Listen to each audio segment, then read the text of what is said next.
Hello engineers, আসসালামু আলাইকুম। Welcome back to my channel. আজকের ভিডিওতে আমি পাইলের যে হুক লেন্থ নিয়ে কথা বলছিলাম ছোট্ট রিলসে। তো ওই ব্যাপারটা সবার কাছে ক্লিয়ার ছিল না। আসলে রিলস যেহেতু অনেক শর্টার একটা লেন্থের ভিডিও, সেই ছোট্ট ভিডিওতে সবকিছু এক্সপ্লেইন করা যায় না। তো আজকের এই ভিডিওতে আমি এই কাট অফ লেভেল এবং হুক লেন্থ এই ব্যাপারটা আপনার সামনে ক্লিয়ার করার চেষ্টা করব। আপনারা সবাই জানেন যে cast in situ pile casting করার পরে আমরা যখন পাইল ক্যাপ কাস্টিং করি তার আগে এই পাইল মাথাটা ভেঙে ফেলতে হয়। কোথা থেকে ভেঙে ফেলতে হয়? কাট অফ লেভেল থেকে ভেঙে ফেলতে হয়। পাইলের ড্রয়িং এ দেখা যায় যে কাট অফ লেভেলটা কোথায় আছে। সেই কাট অফ লেভেল বরাবর আমরা পাইলের হেডটা ভেঙে দেই। সো কাট অফ লেভেলের যখন আমরা পাইলের হেডটা ভেঙে দিব তখন রিভার কেজটা এক্সপোজ অবস্থায় থাকবে। তো রিভার কেজের যে রডটা যতটুকু বের হয়ে থাকবে এই ব্যাপারটা আমরা হুক লেন্থ এর মাধ্যমে মেইনটেইন করি। আমি সেটাই বলছিলাম আমার রিলসে, হুক লেন্থ যদি ভুল হয়ে যায় সেক্ষেত্রে কি হবে?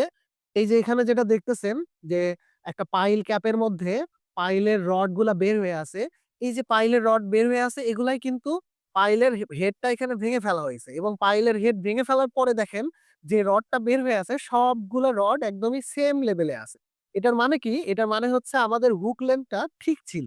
আমাদের যদি হুক লেন্থটা ভুল হয়ে যায়, হুক লেন্থ হিসাব করাতে ভুল হয়ে যায়, তাহলে কিন্তু এই পাইল ক্যাপের যে রডগুলা, এই রডগুলা পাইলের কাট অফ লেভেল থেকে সেম মাপে থাকবে না। যদি ভুল হয়ে গেলে যেটা হবে কি হয় ছোট হবে না হলে বড় হবে। তো ১ম এই আমি যেটা বলি হুকটা কি? হুক হচ্ছে আমরা ১ম এ কি করি? কাস্ট ইন সিটু পাইলে টেম্পোরারি কেসিং ড্রাইভ করি, এরপরে বোরিংটা শেষ করি। বোরিং শেষ করার পরে খাঁচাটা নামাই। খাঁচা নামানোর পরে কি করি? কাস্টিং করি। সো কাস্টিং করার আগে এই খাঁচাটাকে তো ঝুলায় রাখতে হবে। এই খাঁচাটাকে আমরা কি করি? টেম্পোরারি কেসিং থেকে এই যে এভাবে ঝুলায় রাখা হয়। এই টেম্পোরারি কেসিং থেকে যে ঝুলায় রাখা হয় খাঁচাটা, এই খাঁচাটাকে ঝুলানো হয় এরকম হুকের মাধ্যমে। এই যে এখানে দেখা যাচ্ছে হুকগুলা, এই হুকের মাধ্যমেই কিন্তু খাঁচাটা ঝুলে আছে। তো এই হুক লেন্থটা আমাদের ক্যালকুলেট করতে হয়। আমরা যদি এই হুক লেন্থ ভুল করি তাহলে হয় খাঁচাটা নিচে চলে যাবে, নাহলে খাঁচাটা কাট অফ লেভেল থেকে আরো অনেক উপরে চলে আসবে। তো এটা আমরা কিভাবে ক্যালকুলেট করি? খুবই সিম্পল। আমি আগেও রিলসে বলছিলাম যে যোগ বিয়োগের হিসাব। তো দেখেন এটা যদি আমাদের পাইল হয়, হ্যাঁ? আর ধরে নিলাম যে আমার কাট অফ লেভেল এইটা, হ্যাঁ? এটা হচ্ছে আমার রড,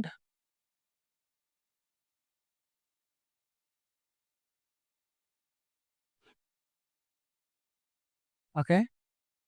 আমরা ধরে নিচ্ছি যে আমাদের এই পাইলের কাট অফ লেভেল আরএল হচ্ছে +4.850 মিটার। তো এখন আমরা যেটা করব কি, আমরা তো টেম্পোরারি কেসিং আগে থেকে ড্রাইভ করছি, রাইট? ধরলাম যে এই যে এটা হচ্ছে আমার টেম্পোরারি কেসিং এর টপ, ওকে?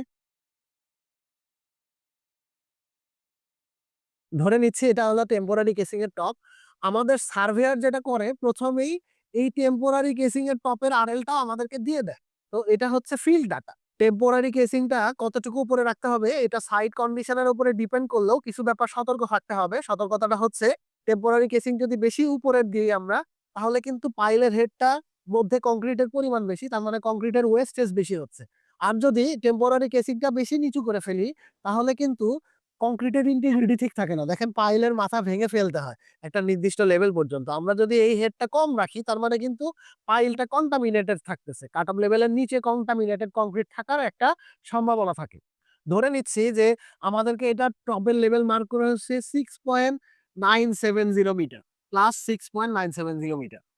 তাহলে আমরা এখন যেটা করব যে এই মাঝখানের ডিসটেন্সটা কত? কাট অফ লেভেল থেকে কেসিং টপ কতটুকু আছে এই ডিসটেন্সটা আমরা বের করব।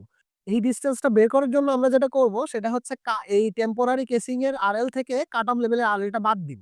এই টেম্পোরারি কেসিং এর আরএল আছে 6970 আর 4850। সো 212 এই যে ২১২০ মিলিমিটার হচ্ছে এইটার ডিসটেন্স। টেম্পোরারি কেসিং থেকে কাট অফ লেভেল হচ্ছে ২১২০ মিলিমিটার। এখন আমাদেরকে যেটা করতে হবে সেটা হচ্ছে আমাদেরকে দেখতে হবে যে এই কাট অফ লেভেল থেকে রডটা কতটুকু উপরে আছে। রডটা কতটুকু উপরে? আমাদের এই ড্রয়িং এ কাট অফ লেভেল থেকে রডটা হচ্ছে ১১৫০ দূরে আছে। সো আমাদের এখানে হুক লেন্থ হবে এই ২১২০ থেকে আমরা কি করব ১১৫০ টা বাদ দিব। এখান থেকে ১১৫০ বাদ দিলে দেখেন কত হয়?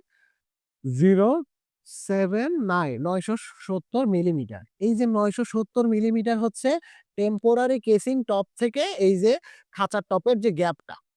সো আপনারা যে দেখতেছেন যে হুকটা কি রকম হয়? হুকটা হচ্ছে যে এই যে এরকম শেপের হয়।